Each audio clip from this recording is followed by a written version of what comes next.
I've been an introvert for a very, very long time, but I haven't always been this way.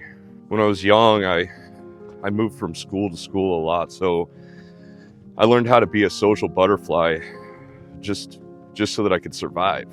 I faced a lot of bullying as a kid because being the new kid all the time, since nobody knew me, they always tried to instill their dominance on me or test my skills or my strengths and try to exploit my weaknesses. But in doing so, it forced me to learn a skill that it seems like most people struggle with nowadays, and that's connection.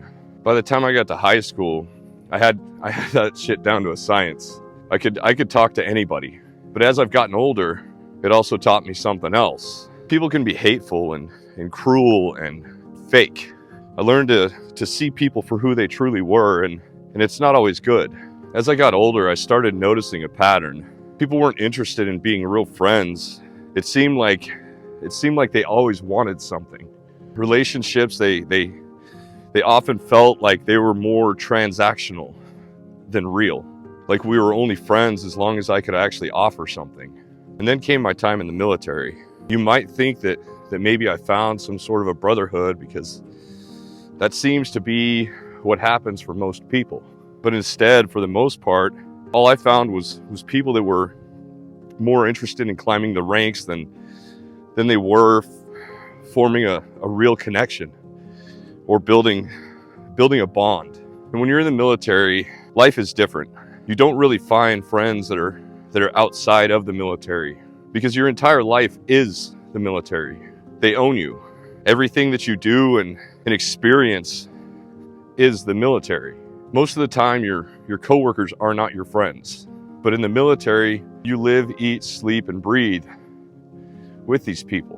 When your constant exposure is to fake or people pleasers, it'll leave you feeling jaded. And that's exactly what happened to me. Is it left me feeling jaded.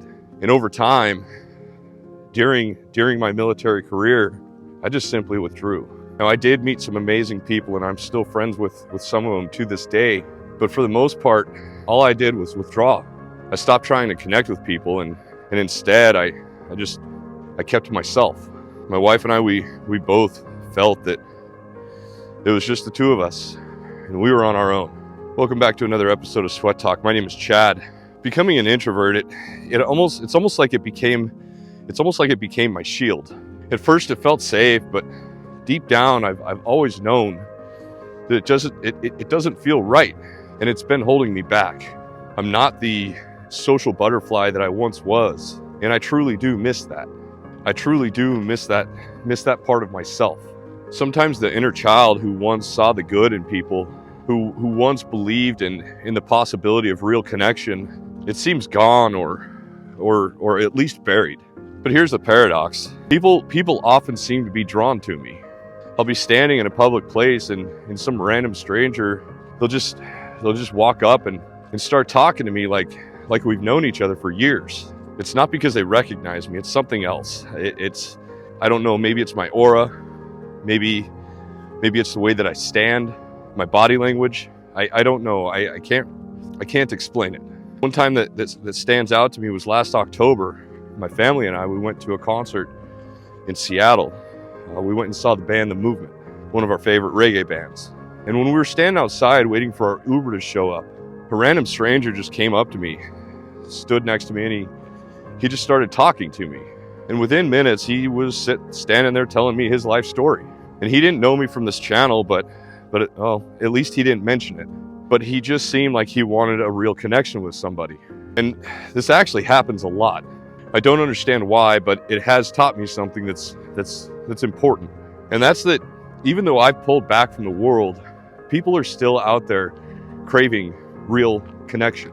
People are still looking for somebody to listen and trying to find somebody who cares. But the problem is we are not connecting with each other like we used to.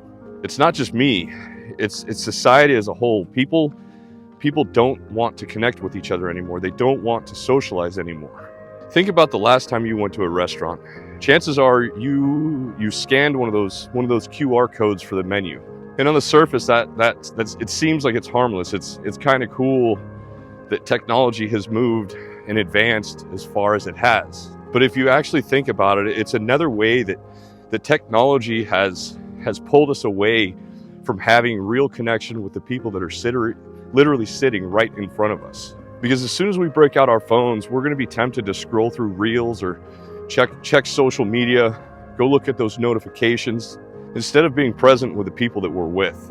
We're actually getting sucked into the digital world. And it isn't only about technology, it's also about fear. We think that the world is a scarier place than it was in the past, but that simply is not true. According to FBI statistics, the last decade has been the safest time to be alive in history. If we stop and take a look and actually think about that, why do we feel that danger is always around us, or we need to have some sort of fear? We think that danger is everywhere. And the answer to that is because we're overwhelmed with information.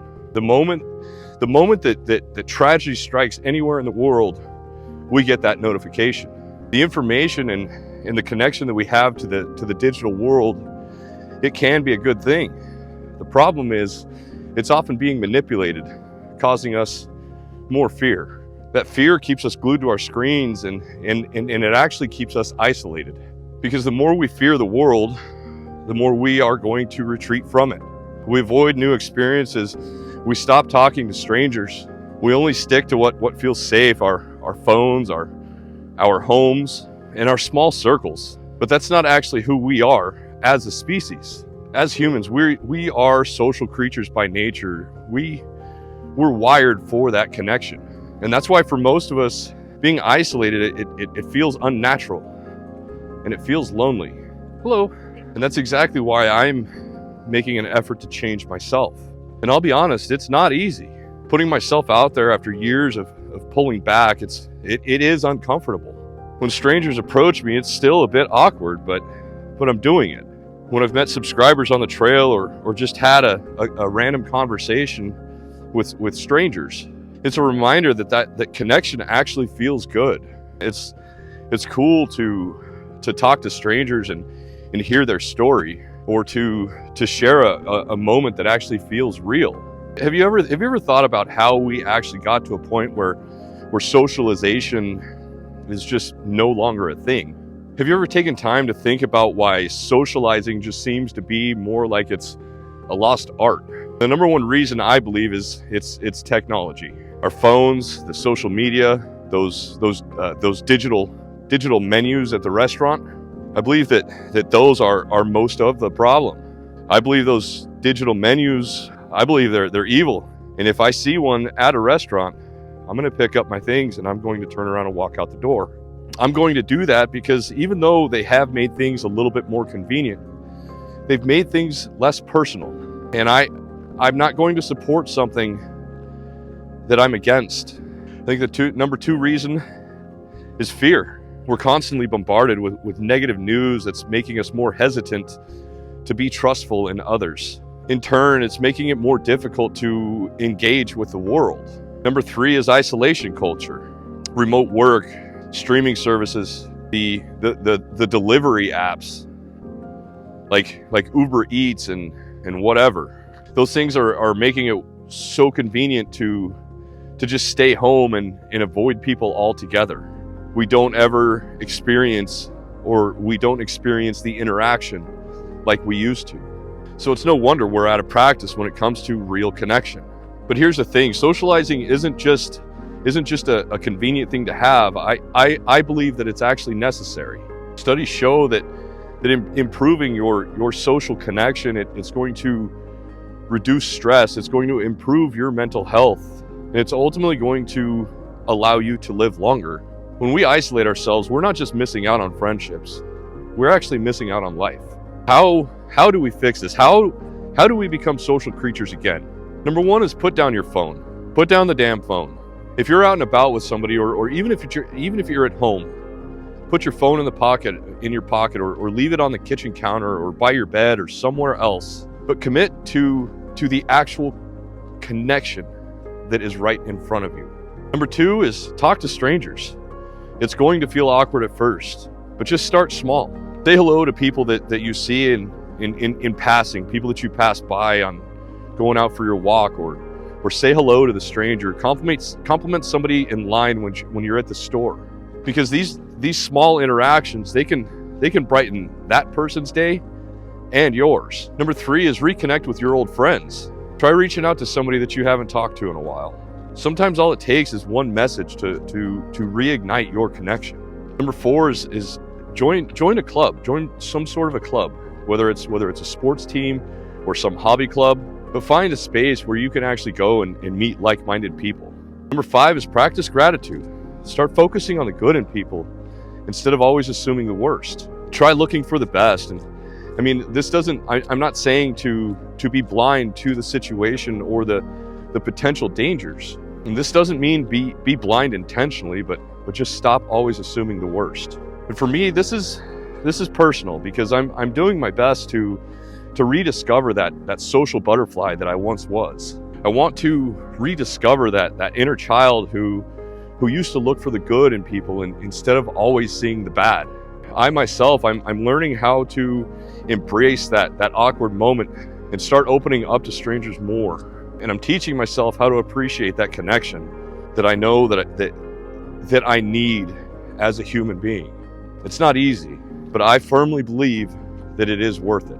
People don't want to socialize anymore, but we need to. That connection is what makes us human.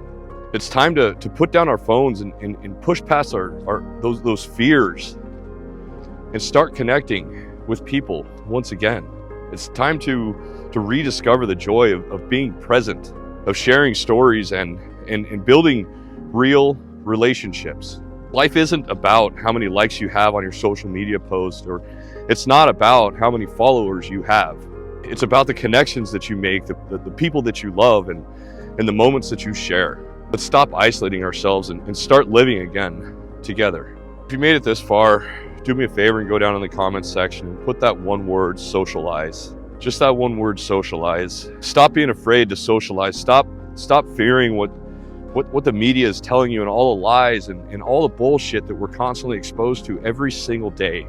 Let's put ourselves back out there and let's begin to socialize again. And I'm sure, as you guys can see, I'm running out of sunlight extremely quick today. I got a late start. Anyway, I want to thank you guys for showing up. I hope you guys are showing up for yourselves. Thank you guys for the super chats. And I hope that each and every one of you has a wonderful day. Peace.